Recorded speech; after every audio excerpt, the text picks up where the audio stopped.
નમસ્કાર વિદ્યાર્થી મિત્રો, આજે આપણે literal control જોશું.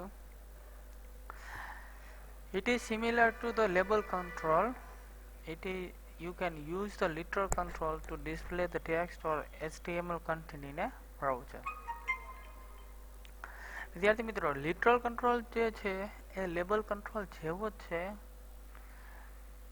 It is same as label control. પણ ડિફરન્સ એક જ છે કે લિટરલ કંટ્રોલ દ્વારા તમે ટેક્સ્ટ મેસેજ અને બ્રાઉઝરમાં HTML કન્ટેન્ટમાં ટેક્સ્ટ તમે ડિસ્પ્લે કરાવી શકો છો. હવે લેબલ કંટ્રોલમાં આવા કોઈ મોડ હોતા નથી. જે લિટરલ કંટ્રોલમાં તમને 3 પ્રકારના મોડ જોવા મળે છે. એટલે તે 3 mode 3 mode property literal control provide કરે છે.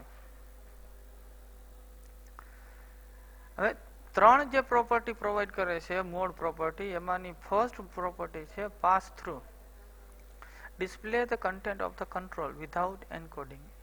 એન્કોડિંગ કર્યા વિના જે કાંઈ પણ ડેટા તમારે ડિસ્પ્લે કરાવવો છે એ ડિસ્પ્લે કરાવશે. સેકન્ડ છે encode. Display the contents of the control after HTML have encoded the content. HTML encode કરી લીધા પછી ડિસ્પ્લે કઈ ડેટા કરાવવા માટે એન્કોડ મોડનો યુઝ કરી શકો છો. અને થર્ડ મોડ છે ટ્રાન્સફોર્મ.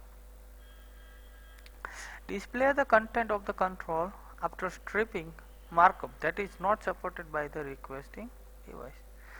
કોઈ કંટ્રોલને જે કાંઈ પણ તમે ડેટા ડિસ્પ્લે કરાવો છો એ માર્કઅપ લેંગ્વેજમાં સ્ટ્રીપિંગ કરાવી અને તમારે કરાવવું હોય ત્યારે ટ્રાન્સફોર્મ મોડનો યુઝ કરી શકો છો. વિદ્યાર્થી મિત્રો, લિટરલ કંટ્રોલનો જે સિન્ટેક્સ છે એ બધાની અગાઉ આપણે જે કંટ્રોલ જોયા એની જેમ જ છે. માત્ર ને માત્ર ફરક એટલો છે કે ASP કોલન તમારે ત્યાં શું દેવાનું છે, બીજા કંટ્રોલની જગ્યાએ લિટરલ દેવાનું છે. પછી ID રન એટ એ તો બધું આવશે જ, બરાબર. ત્યાર પછી next control that is image map control. ખૂબ જ IMP કંટ્રોલ છે વિદ્યાર્થી મિત્રો ASP.NET માં. Image map control. It enable us to post A form to the server. આપણે કોઈ પોસ્ટ સર્વરને આપણે એનેબલ બનાવવી હોય સર્વર માટે, તો એના માટે આપણે ઇમેજ મેપ કંટ્રોલનો યુઝ કરી શકીએ છીએ. It is also display an image but different parts of image are linked to different URL. હવે ઇમેજ તમારે ડિસ્પ્લે કરાવવી હોય મેપ તરીકે, પણ એના જે અલગ અલગ પાર્ટ મેપ જે હશે ઇમેજ હશે એના અલગ અલગ પાર્ટ કરી અને URLમાં લિંકઅપ કરાવવું હોય ત્યારે ઇમેજ મેપ કંટ્રોલનો યુઝ કરવામાં આવે છે. An image map is composed out of many instances of hotspot class. Image map વિદ્યાર્થી મિત્રો જે કંટ્રોલ છે એ હોટસ્પોટ ક્લાસના ઘણા બધા પાર્ટનો બનેલો છે. હોટસ્પોટ એટલે શું વિદ્યાર્થી મિત્રો, એ તો આપ જાણો જ છો કે hotspot define the clickable region in a image map. Hotspot શું ડિફાઇન કરે છે તો કે આપણો જે ઇમેજ મેપ છે એમાં ક્લિકેબલ આપણે ક્લિક કરી શકીએ એવા અલગ અલગ પાર્ટ બનાવે છે.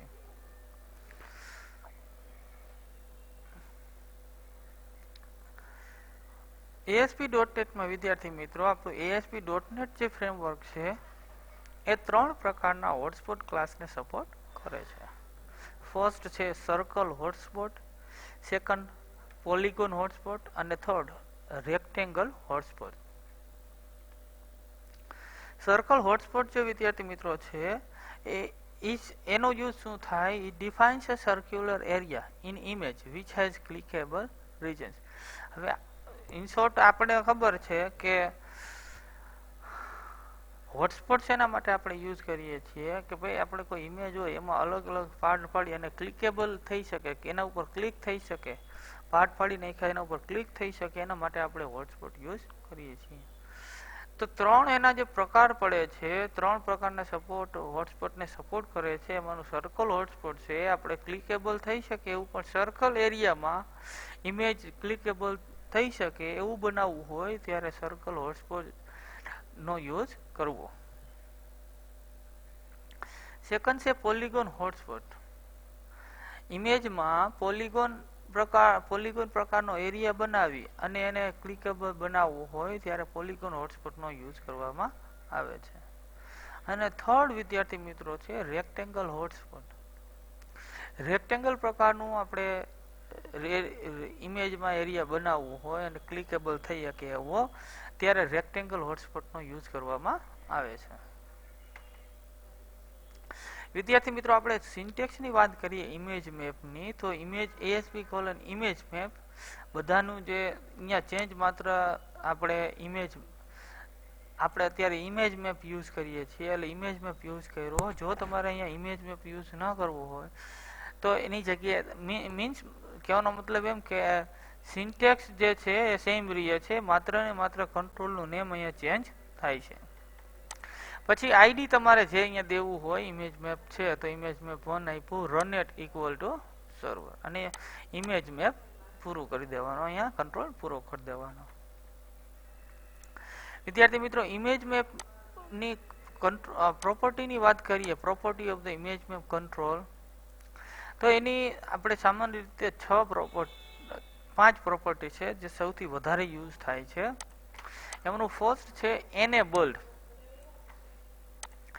enables to make a link button enable or disable control. હવે આપણે જે ક્લિકેબલ એરિયા બનાવવો છે, ક્લિકેબલ રિજન બનાવવા માટે આપણે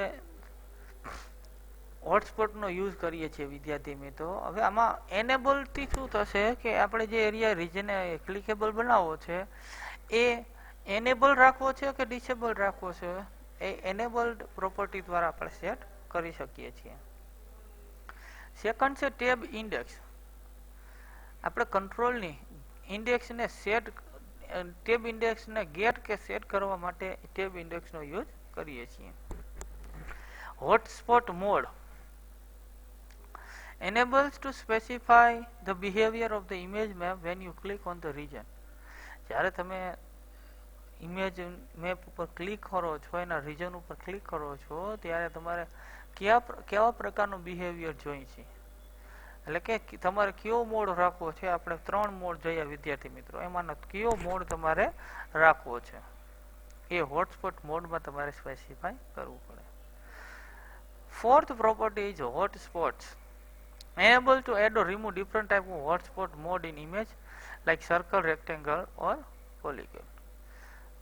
સર્કલ, રેક્ટેંગલ કે પોલિગન કયા પ્રકારનો હોટસ્પોટ તમારે રાખવો છે એ તમારે હોટસ્પોટની અંદર સ્પેસિફાય કરવાનું.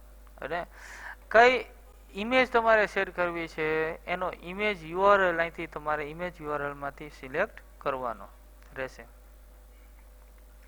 વિદ્યાર્થી મિત્રો ઇમેજ મેપ કંટ્રોલ જે છે એની મેથડ 2 છે જે બધામાં સેમ છે, આપણે યુઝ કરીએ છીએ. ડેટા બાઇન્ડથી આપણે ઇમેજ મેપને જ્યારે ડેટાબેઝ સાથે કનેક્ટ કરતા હોઈએ ત્યારે ટેબલ કોલમ સાથે એને બાઇન્ડ કરવા માટે આપણે ડેટા બાઇન્ડ મેથડનો યુઝ કરીએ છીએ. ફોકસથી સ્પેસિફિક કંટ્રોલમાં આપણે ફોકસ લઈ જવા માટે આપણે ફોકસ મેથડનો યુઝ કરીએ છીએ. હવે ઇવેન્ટની વાત કરીએ વિદ્યાર્થી મિત્રો, તો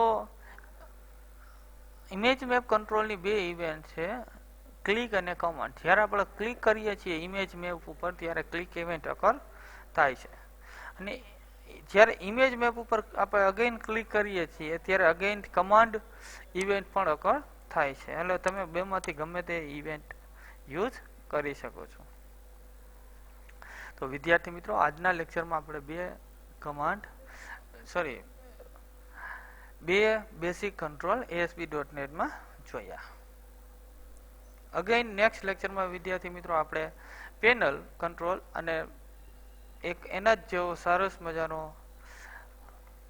બેઝિક કંટ્રોલ જોશો. ધન્યવાદ.